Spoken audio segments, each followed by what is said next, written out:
Hermanos, que el Señor les bendiga.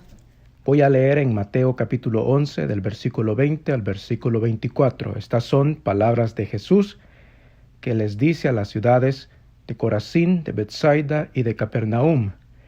Dice así la palabra. Entonces comenzó a reconvenir a las ciudades en las cuales había hecho muchos de sus milagros, porque no se habían arrepentido, diciendo: Ay de ti, Corazín, ay de ti, Betsaida, porque si en Tiro y en Sidón se hubieran hecho los milagros que han sido hechos en vosotras, tiempo ha que se hubieran arrepentido en cilicio y en ceniza. Por tanto os digo que en el día del juicio será más tolerable el castigo para Tiro y para Sidón que para vosotras. Y tú, Capernaum, que eres levantada hasta el cielo, hasta el Hades serás abatida. Porque si en Sodoma se hubieran hecho los milagros que han sido hechos en ti, habría permanecido hasta el día de hoy. Por tanto os digo que en el día del juicio será más tolerable el castigo para la tierra de Sodoma que para ti.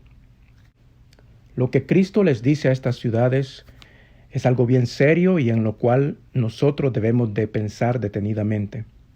Corazín, Betsaida y Capernaum eran ciudades o aldeas que pertenecían a la tierra de Israel y sus moradores eran israelitas, pueblo de Dios, descendientes de Abraham y descendientes de aquellos que habían salido de Egipto.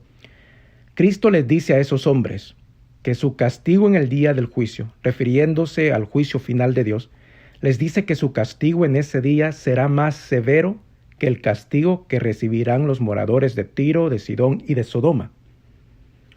No necesito yo detallar quiénes eran los hombres que vivían en Sodoma, pero sí sabemos bien de que Dios los destruyó con fuego y azufre por su depravación sexual. Las ciudades de Tiro y de Sidón eran ciudades antiguas muy importantes en el comercio, pero que también Dios castigó por su maldad, por su paganismo, por su pecado. Ni Sodoma, ni Tiro, ni Sidón eran ciudades israelitas. Sus moradores, hombres y mujeres, no conocían a Dios y se rebosaban en el pecado y en la maldad.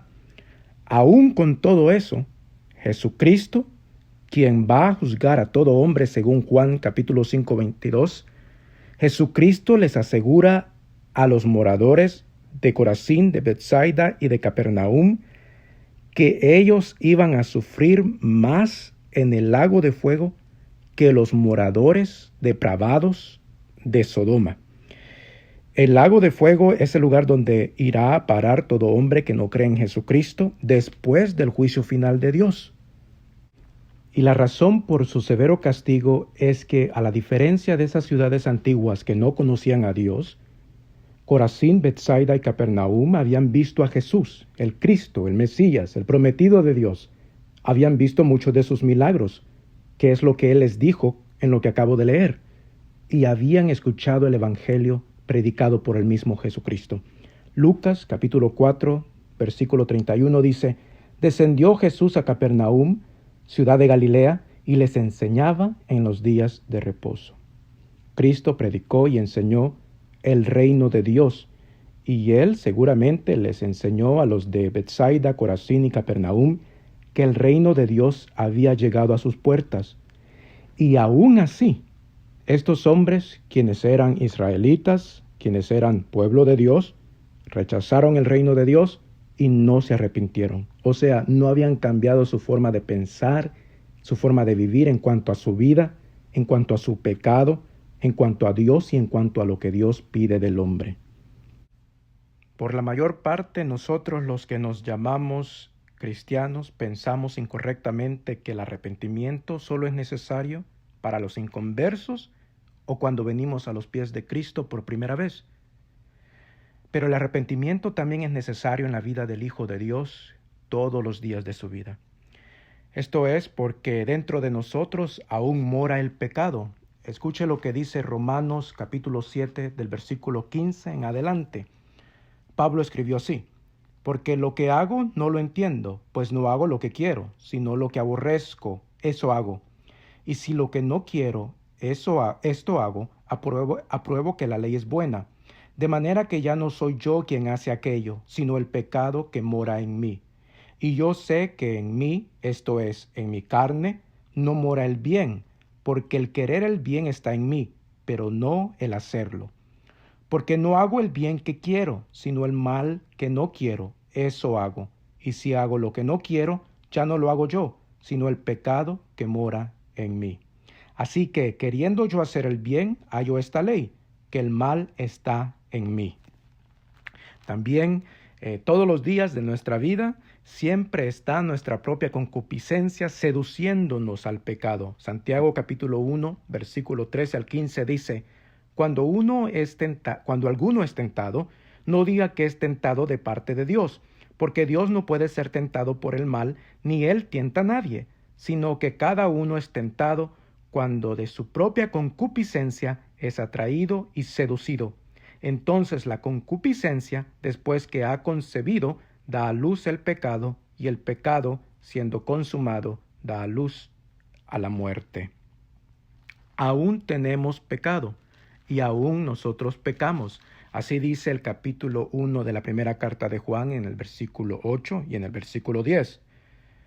Pues porque aún existe la inclinación natural en nosotros de volvernos al mal, usted y yo, si nos llamamos cristianos y somos creyentes de Jesucristo, necesitamos arrepentirnos, necesitamos cambiar nuestra forma de pensar, necesitamos cambiar nuestra forma de vivir cada día de nuestra vida.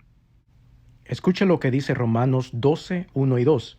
Así que, hermanos, os ruego por las misericordias de Dios que presentéis vuestros cuerpos en sacrificio vivo, santo, agradable a Dios, que es vuestro culto racional.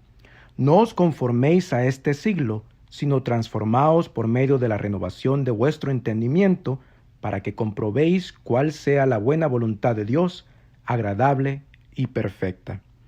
¿Somos atacados por el pecado constantemente? Constantemente también nosotros debemos de ser transformados, renovados en cuanto a nuestro pensamiento, entendimiento y conducta. ¿Cuál es el medio que Dios usa para hacer esto? Bueno, es su palabra bendita, las Sagradas Escrituras, y lo hace por medio del poder de su Espíritu Santo. Así que yo una vez más, hermano, le animo a que escudriñemos la palabra del Señor cada día de nuestra vida para que sea su palabra la que nos transforme, la que nos cambie y la que nos renueve, para que vengamos al arrepentimiento y que encontremos en Cristo el descanso de nuestras almas al final de nuestros días. Que el Señor le bendiga.